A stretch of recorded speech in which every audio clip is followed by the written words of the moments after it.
Hello friends, welcome to my channel. आज हम बनाएंगे कई टाइप के लच्छे पराठे। तो चलिए फटाफट से हम इसे बनाना शुरू करते हैं। लच्छा पराठा बनाने के लिए सबसे पहले हम डो को तैयार कर लेंगे। तो यहाँ पे हम एक बर्तन में 4 कप फ्रेश आटे को ट्रांसफ़र कर देंगे और साथ में जाएगा इसमें अपने स्वाद के अनुसार नमक। घी को हमें स्किप करना है। अब इन सारी चीज़ों को अच्छे से मिक्स कर लेंगे और थोड़ा थोड़ा पानी ऐड करके हम इसे अच्छे से गूँथ लेंगे। बहुत ज़्यादा गीला मत करिएगा, नहीं तो जब हम इसकी लेयरिंग बनाएंगे तो वो अच्छे से नहीं आएगी, आपस में चिपक जाएगी।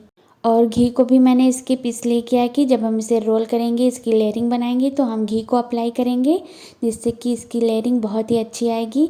तो इस वजह से मैंने घी को आटे में नहीं ऐड किया है। तो आप देख सकते हैं स्क्रीन में, यहाँ पे मैंने अच्छी तरह से इसका डो आपस में इकट्ठा कर लिया है। अब हम इसमें थोड़ा सा पानी डालकर इसे अच्छा सा गूँथ लेंगे, बहुत ज़्यादा सॉफ्ट नहीं करना है। तो अब हम इसकी एक साइज की लोइयाँ बना के रख लेंगे। यहाँ पे मैंने 3 पीस लोइयों को एक साइज का बनाया है, थोड़ा सा बड़ा, और बाकी बचे डो का हम एक ही साइज का लोइयाँ बना के रख लेंगे। आप स्क्रीन में देख सकते हैं 3 पीस जो मैंने एक साइज की लोइयाँ बना के रखी है, उसका हम ट्रिपल लेयर लच्छा पराठा बनाएंगे। इसमें बहुत ज़्यादा लेयरिंग आती है। तो एक प्लेट में हम थोड़ा सा आटा निकाल के रख लेंगे और एक लोई को लेंगे, इसे अच्छे से रोल कर लेंगे। आटा लगा के रोल करेंगे। यहाँ पे हम तीनों लोइयों को अच्छे से रोल करके रख लेंगे, क्योंकि हम एक साथ ही इसकी लेयरिंग करेंगे। अब रोल की हुई पराठे के ऊपर घी को अप्लाई करेंगे, ऊपर से थोड़ा सा आटे को स्प्रिंकल कर देंगे, साथ में दूसरी रोल की हुई रोटी को उसके ऊपर रख देंगे, घी लगाएंगे, आटे को स्प्रिंकल करेंगे। उसके बाद तीसरी रोल की हुई रोटी को रख लेंगे, थोड़ा सा रोल करेंगे और इसे पतले पतले स्ट्रिप में कट कर लेंगे। तो आप देख सकते हैं यहाँ पे मैंने सारे रोल की हुई रोटियों को स्ट्रिप में अच्छे से कट कर लिया है। अब आप स्क्रीन में देख लीजिए, इसे मैंने जिस तरह से रोल किया है उससे आप इस तरह से रोल करते आइएगा और इसे इस तरह से सेट कर दीजिएगा। अब हम इसे रोल कर लेते हैं और रोल करके इसे एक साइड में रख देंगे। बहुत ज़्यादा पतला मत करिएगा, नहीं तो इसकी लेयरिंग आपस में चिपक जाएगी। बहुत ज़्यादा मोटा भी नहीं होना चाहिए, मीडियम थिकनेस का रहेगा। अब हम दूसरे टाइप का लच्छा पराठा बनाएंगे। तो यहाँ पे लोइयों को अच्छे से रोल कर लेंगे, जैसे पतली रोटियों को रोल करते हैं उस तरह से। अब घी को अच्छे से हर तरफ अप्लाई कर दें और सेंटर में हल्का सा होल करेंगे और इसे किनारों तक ले जाएंगे रोल करते हुए। और रोल करने के बाद हम इसे हल्का सा फैला लेंगे और अल्फ़ाबेट के एस शेप का हम इसे अपोजिट डायरेक्शन में फोल्ड कर लेंगे और एक के ऊपर एक को हम इसे इस तरह से पुश कर लेंगे। और आप देख सकते हैं इसमें बहुत ही अच्छी सी लेयरिंग बन गई है। अब हम इसे आटे से कवर करेंगे और इसे अच्छे से रोल कर लेंगे। बहुत ज़्यादा पतला मत करिएगा, नहीं तो इसकी लेयरिंग ख़राब हो जाएगी। ये मैं आपको बार बार बता रही हूँ, तो आप इस बात को ज़रूर ध्यान में रखिएगा। अब दूसरी लोइयों को हम इस तरह से रोल कर लेते हैं, जैसे पतली रोटी रहती है उस तरह से। और स्क्रीन में आप देख सकते हैं यहाँ पे मैंने इसे अच्छे से रोल कर लिया है। अब हम इसके ऊपर घी को अप्लाई करेंगे, अच्छे से अप्लाई कर देंगे हर तरफ, तभी इसकी लेयरिंग बहुत ही अच्छी आएगी। और नाइफ़ की हेल्प से हम इसे सेंटर से कट करेंगे। अब हम इसे एक साइड से उठाते हुए फोल्ड करेंगे और दूसरे किनारों के साइड ला के रख देंगे फोल्ड करते हुए। और जैसे नॉर्मल लोइयाँ रहती है उस तरह से हम इसका शेप दे देंगे। तो यहाँ पे मैंने इसे दूसरे किनारे तक अच्छे से फोल्ड कर लिया और अब इसे अच्छे से उठा के इस तरह से पुश कर देंगे। इसमें बहुत ज़्यादा लेयरिंग नहीं आती है, जैसा मैंने आपको पहला वाला बताया उसमें काफ़ी ज़्यादा लेयरिंग आती है, पर ये भी लेयरिंग आती है, अच्छी लगती है खाने में।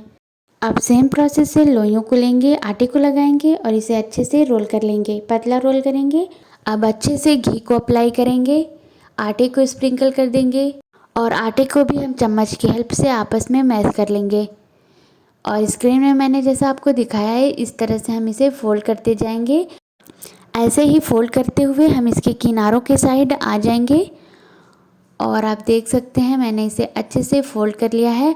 और अब हम इसे एक साइड से उठाएंगे, रोल करेंगे और दूसरे के बचे हुए किनारे को इसके ऊपर अंदर ला के पुश कर देंगे और इसकी भी बहुत ही अच्छी लेयरिंग आ गई है। अब फिर से हम एक लोइयों को रोल करेंगे, घी को अप्लाई करेंगे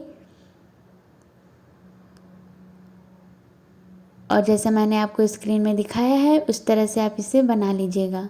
इसे आप पॉकेट पराठा भी कह सकती हैं। इसे भी मैंने अच्छे से बना लिया है। इसमें लेयरिंग तो नहीं आती पर खाने में बहुत ही क्रिस्पी लगती है।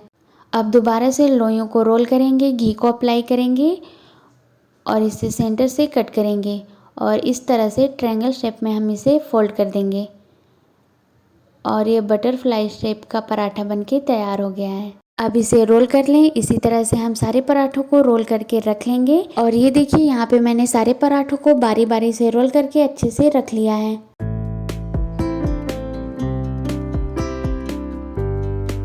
अब फ्लेम ऑन करके तवा रखेंगे और हाई टू मीडियम फ्लेम पे हम सारे पराठों को अच्छे से सेक लेंगे। एक तरफ ये जब हल्का सा पक जाए तो हम इसे दूसरी तरफ पलट कर घी को अप्लाई कर देंगे और घी को अप्लाई करने के बाद हम इसे दूसरी तरफ पलटेंगे और उस साइड भी घी को अप्लाई कर देंगे।